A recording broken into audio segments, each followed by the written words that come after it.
Welcome to Shooting Your Story. I'm Jim Graebner, although my friends call me Grub with two B's. That's my cup of coffee, black, no sugar. And that's an aerial view of some smartphones, the device you're going to be required to use in this course. If you don't have a smartphone, look around. Maybe someone you know will let you use theirs. Or if they won't, maybe someone you don't know, someone walking by. Just tell them you want to borrow it for an hour every week for the next 15 weeks. Consider this class an experiment. I'm going to ask you every week to stop texting long enough to visualize your story by using the camera in your smartphone as if you were a cinematographer. Basically, we're going to shoot a short film. And in the process, we'll learn certain compositional fundamentals that will help us frame our shots while we gain an understanding of the technical aspects that a film crew brings to a production.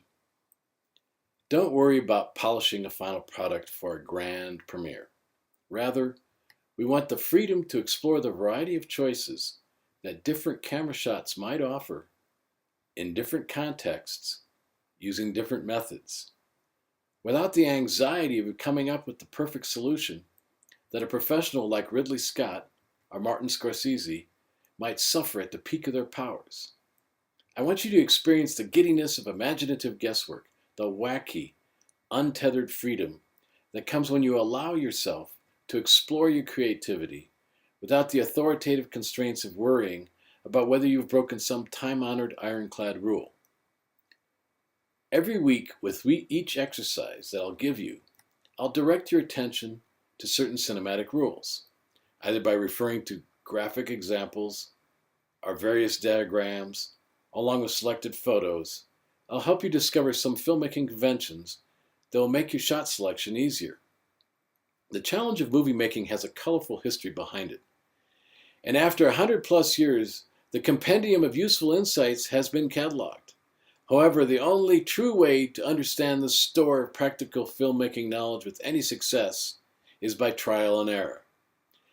In other words, you'll never know the correct way to shoot a movie if you haven't experienced the chagrin of making a mistake, or two, or three, or four. They'll make your average YouTube viewer wince. There is no better instructor than your own willingness to admit you failed and can do better. So now you'll be asking yourself whether I want you to shoot something worth watching. And of course I do. We all love a rapt audience. But that begs the question that's bedeviled filmmakers for more than 100 years, i.e., how do I know that what I'm shooting will in the end work? Because whether we admit it or not, if we want to be filmmakers, that's the dream.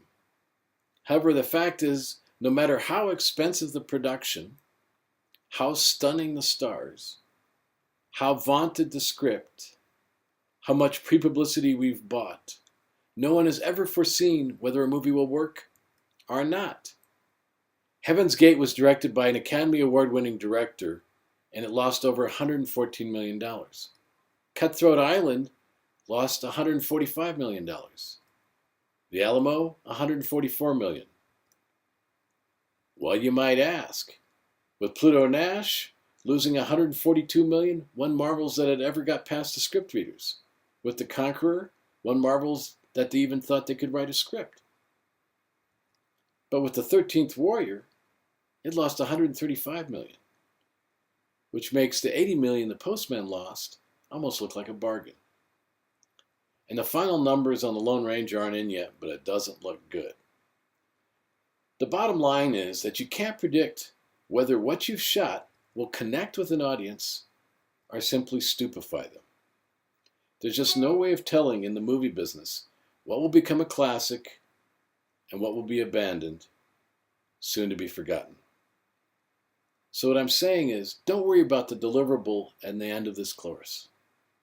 Instead, think of how much fun you're going to have selecting your shots, flipping out over a different scene every week. And even though you'll learn how difficult it is, you'll discover what lengths people will go to help you out, just so you can get your clip. So fasten your seatbelts and let's take a leap into the unknown and see if we can capture it on camera.